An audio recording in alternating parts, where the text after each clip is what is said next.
Hi there and welcome back. What is performance management? Why is it important? What is the performance management cycle?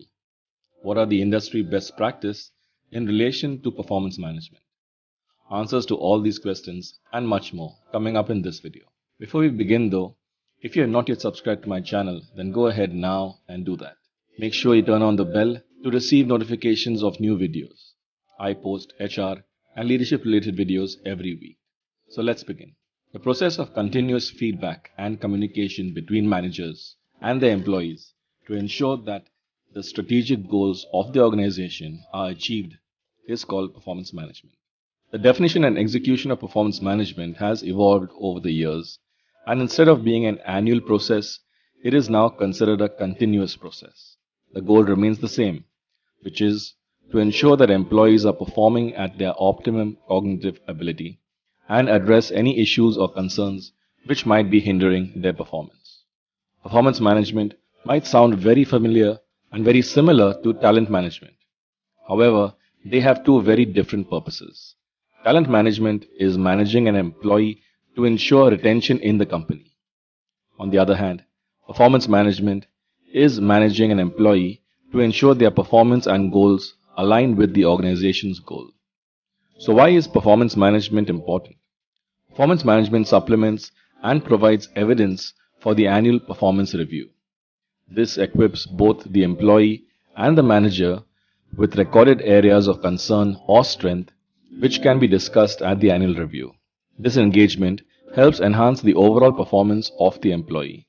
A good performance management plan involves the manager checking in with the employee every 3 or so months, or when he sees that the employee needs some guidance. Employees begin to then believe that their managers are looking out for them and are willing to sort out any issues they may have in the course of their job. This in turn leads to employees being more receptive to corrective feedback. So we have understood what is performance management and how it can help us. Now let's look at how to implement it by learning about the 5 steps in the performance management cycle. The following 5 steps are key to you successfully managing the performance of your employees. Let's begin. Step 1 is planning. It's always nice to know what is expected from you, and in this stage, your manager should be sharing the expectations of the role with you. Yes, this may have been detailed in the job description when you applied for the job. However, this should be communicated with the employee again when they become a new hire. Analytics are all the rage these days, and for the right reasons. It's no different with performance management. Each of the goals communicated with the employee must be assigned a value, percentage, or weightage.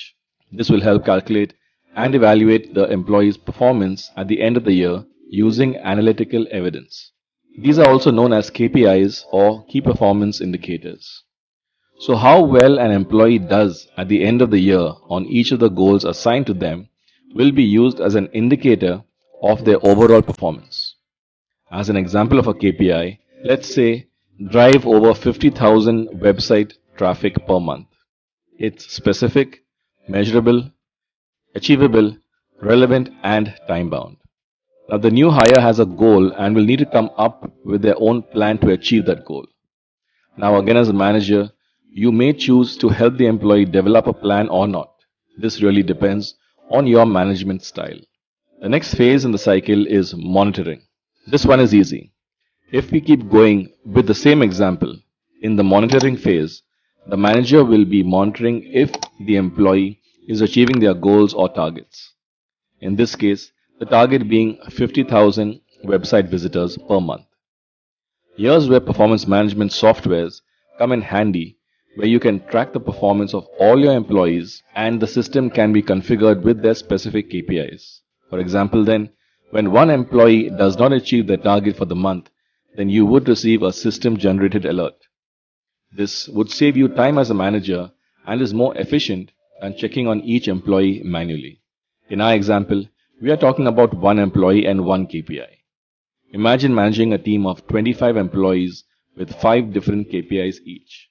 This is how the power of a good performance management system or software can be leveraged. The next phase is developing. Now we have received data from the monitoring phase and we are alerted that Angela has not achieved her target of 50,000 website visitors this month. This is now an opportunity for you as a manager to have a conversation with Angela and understand why she was unable to meet her target for the month. You will need to determine what are the skills she is lacking, if any. Then you may consider assigning her a training to better her skills or shadow another employee for a couple of weeks, depending on your organization's setup. Or maybe there are some obstacles in her way, and you, as her manager, will need to first, along with her, try and identify these obstacles and then work towards removing these obstacles. Sometimes these obstacles may also be personal, and you will have to work with Angela to find a solution. The next phase is rating. Every employee's performance must be periodically rated, and then also at the end of the year during the annual appraisal. This is where assigning the KPIs with a rating percentage or weightage comes in handy. Based on these scores, a plan can be made for the following year to ensure that performance is improved. This is why we refer to this as a performance management cycle, as it is not a one-time activity but must go on year. The next stage in the cycle is rewarding. Recognizing and rewarding good performance is essential to the performance management process, as well as an important part of employee engagement. You can do this with a simple thank you, social recognition, or a full-scale employee rewards program that regularly recognizes and rewards excellent performance in the organization. This is what also keeps many employees motivated to perform at the highest level. Now, like most initiatives, performance management, if not done correctly, will not have the desired effect on the workforce. So let's look at 3 industry best practices in relation to performance management. Before that, let me remind you though, if you are liking this video, then click that like button and help me reach a wider audience. Number 1. A well-designed performance management strategy. A performance management strategy needs to be well designed and appropriate for your organization. There is a lot of work that can go into this, and some of the key questions that a well-designed performance management plan will answer are: how often will employee performance be evaluated? Weekly, monthly, or quarterly? What systems are in place for this evaluation? What approach will a feedback conversation follow? What will the post-feedback approach and evaluation system be?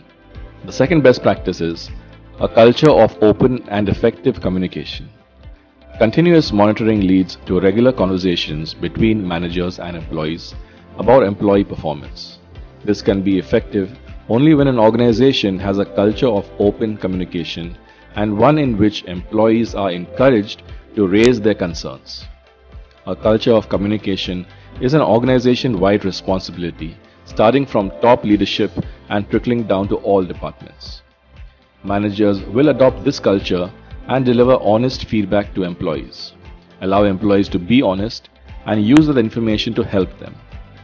Transparent communication also includes sharing with the employee exactly what is expected from them, coaching employees to reach their maximum potential through actionable goals, giving them actionable and not generic feedback, revealing the rewards in place for successful goal achievement.